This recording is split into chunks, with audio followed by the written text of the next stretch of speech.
je forme ici, je suis formateur. Parmi mes élèves, il y a des médecins qui sont ouverts à la naturothérapie parce qu'ils ne la connaissent pas. Ils sont venus apprendre, ils ont été stupéfaits parce que ce qu'ils ont appris, ils ne connaissent pas. Pourtant, ça existe. Actuellement, il y a même un directeur d'un hôpital d'Abidjan, dont je tais le nom pour le moment, qui est un de mes élèves. Il est renversé en bien parce qu'il n'a jamais pensé qu'on pouvait régler des problèmes simplement comme cela. Il s'est retrouvé face à une patiente qui est arrivée dans son service. Et puisque le directeur, il parle avec les patients et tout ça. Et la patiente, elle devait accoucher, mais il se trouve que le cordon ombilical est attaché au cou. Et quand c'est comme ça, il faut faire une césarienne. Et puis il vient me voir ici, il me dit, mais comment on peut gérer ça? Je dis, c'est très simple. Si tu veux rentrer dans ma démarche, c'est très simple. Tu vas demander à la dame de boire un verre de girofle, c'est-à-dire une cuillère à café de girofle dans un verre d'eau chaude, toutes les 2 heures, jusqu'à ce qu'on arrive à l'accouchement. Mais je ne suis pas sûr qu'on va arriver à l'accouchement parce qu'elle aura accouché avant. Et donc, on avait programmé la dame pour le mercredi. Lundi, il lui fait boire un verre toutes les 2 heures d'infusion de girofle, qu'on vend partout au marché, dans les supermarchés, tout ça. Et puis, le mardi après-midi, pouf, la fin est sortie.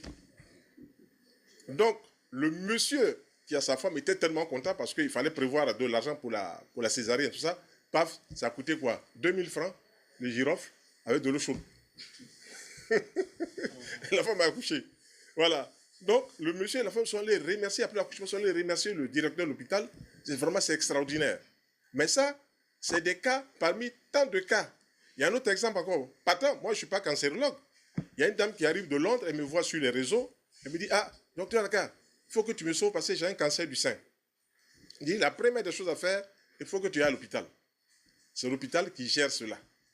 Elle dit, à Londres, là, j'ai vu les grands cancérologues, tout. Ils ont dit, il faut faire la chirurgie. Il dit, si tu n'as pas d'autre option, il faut faire la chirurgie. Mais voilà ce que moi, je vais te proposer. Un bon programme alimentaire où il y a beaucoup de fruits antioxydants, les oranges, les pommes, les bananes, les mangues, les papayes, qui nettoient le sang, qui oxygènent le sang, et avec des plantes qui sont connues pour être des plantes anti-cancer. Donc, elle va utiliser ces plantes-là. Elle va utiliser l'alimentation avec quelques compléments antioxydants. Et puis, elle est partie sur Londres. 6 mois après, je la vois arriver ici. Elle est toute souriante. Elle dit, mais docteur, quand tu ne me reconnais pas? J'essaie de dire, André, elle dit, mais j'étais venu ici il y a 6 mois.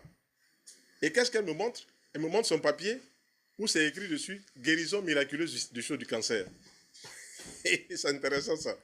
Je dis, moi je ne suis pas cancérologue, hein, mais j'ai fait mes propositions. La dame a suivi mon programme et puis elle s'est bien portée.